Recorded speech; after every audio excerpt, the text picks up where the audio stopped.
छत्रपती शिवाजी महाराज की जय। छत्रपती शिवाजी महाराज की जय।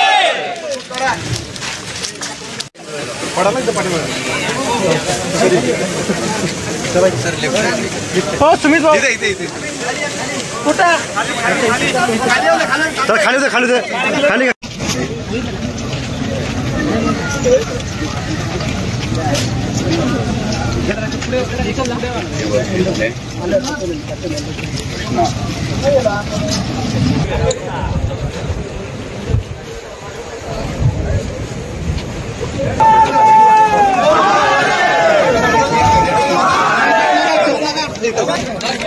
साहेबांचा हात धर।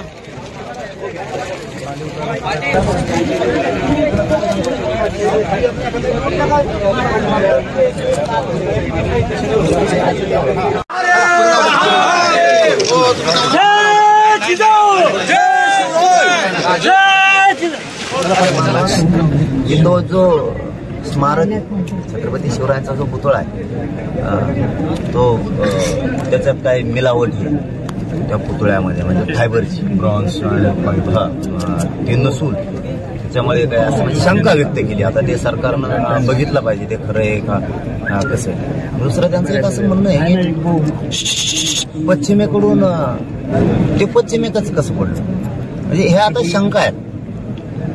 याच्यात राजकारण मात्र होऊ नये हे माझं प्रामाणिक मत आहे। याची बारकाईने चौकशी सरकारनं केली पाहिजे की सत्यता काय आहे, आणि तो कॉन्ट्रॅक्टर ते कोण कोण आहेत ना त्यामधले आदले हे सोडले नाही पाहिजे। माझं तर सरळ म्हणणं आहे कायद्यात बदल केला पाहिजे। महापुरुष कोणचे असो, जर असं काय घडलं ना त्याला आयुष्यभर जेलमध्ये सडलं पाहिजे। 5 दिवस मध्ये गेला 6व्या दिवशी घरी आला हे नसलं पाहिजे। सरकारचा इतका बारीक वाच महापुरुषांच्या स्मारकाबद्दल राज्यात असला पाहिजे, देशात पण असला पाहिजे। फक्त याच्यात राजकारण कोणी करू नये, कोणी काय शंका उपस्थित केल्या म्हणून त्याच ग्राह्य धरून न धरण्याऐवजी त्याच्यावरती काम करून ते शोधलं पाहिजे सत्य नेमकं काय। आणि पळून जातो कसं काय, कोण कॉन्ट्रॅक्टर आहे, कोणी नेता फिता बी असं एखाद्यामध्ये, कोणी तातडीनं करून घेतलंय का, कोणत्या नेत्यानं तातडीनं करून घेतलं नाही स्मारक तरी त्याचं नाव येतंय जाणून बुजून, असंही शोधलं पाहिजे। परंतु ज्याला नुसती खायची सवय लागली, दर्जेदार काम करायचं नाही, तो काय जेलमध्ये चढला पाहिजे। महाराष्ट्र बघतोय तुम्ही राजकारण करायला दोघंही विरोधी पण सत्ताधारी पण महाराष्ट्र बघतोय। तुम्हाला वाटत असेल तुम्ही लय शाने आहे, तुम्ही एकमेकावर चिखलफेक करताय, आरडाओरडा करताय। छत्रपतींच्या जीवावरती कोणीही राजकारण करू नका। नसता जनता तुमचा कार्यक्रम लावणार आहे, आता सोडणार नाही, कारण तुम्ही उघडे पडायला। आम्ही जनतेचं दैनंदिन जीवनातलं अडीअडचणी जाणणारे लोक, त्याच्यामुळे आम्हाला इथं घोषणा द्यायच्या नाही का म्हणून आम्ही सांगताना सांगितलं इथं कुठल्याही घोषणा द्यायच्या नाहीत, ना राजकारणाच्या नाही, ना कोणच्या नाही, ना कोणच्या नाही। छत्रपती शिवरायांच्या बद्दल त्यांचं जे ते फक्त खुर्च्या मिळवण्यासाठी, मग ते कोणी असो,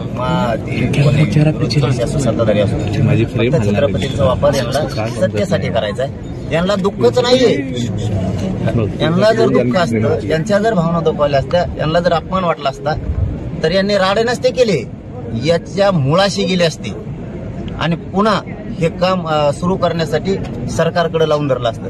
कारण इथं स्मारक सुद्धा आता उभा राहणं गरजेचं आहे। तातडी शब्द वापरण्याऐवजी दर्जेदार वेळ लागला तरी चालत, मग स्मारक असं झालं पाहिजे इथलं, हे सरकारनं लक्षात घेतलं पाहिजे।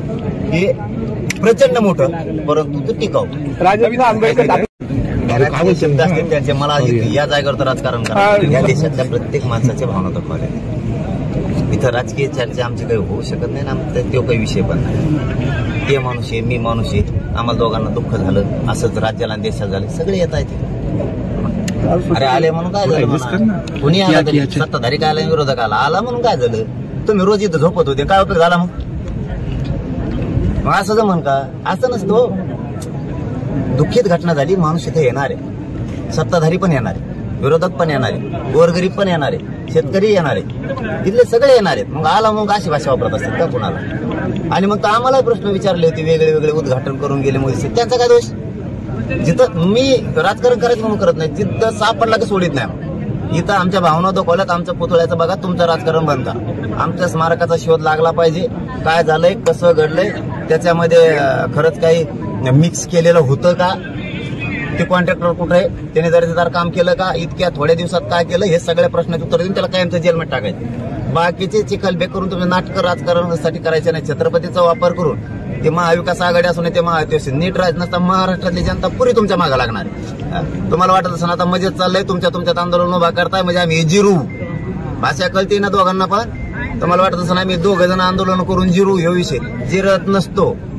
आम्ही आहेत ना शिल्लक महाराष्ट्रातली देशातली जनता, आणखी तुम्हाला दोघाला जिरून देणार नाहीत आम्ही. कारण तुम्ही राजकारण करून सत्ता भोगायचं काम करू नका माझ्या छत्रपतींच्या नावावर. मुख्यमंत्र्यांच्या मुलाचा मित्र अशी त्या 1 नंबर आरोपीची ओळख झालेली आहे.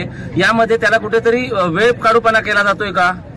तो पंतप्रधानाचा पाहुणा असला तरी जेलला कायमचा सडला पाहिजे, एवढं जनतेला माहिती. त्याचा मित्र कोणाचे मित्र फेतरावली तर राज्य चालत नाही किंवा जनता चालत नाही. तुमचे कोणाचे मित्र असतील हितसंबंध नसतील, आम्हाला त्याच्याशी देणं घेणं नाही. आमच्या भावना दुखावल्या त्याच्यामुळं तो जेलला पाहिजे, कायम सडल्याला पाहिजे.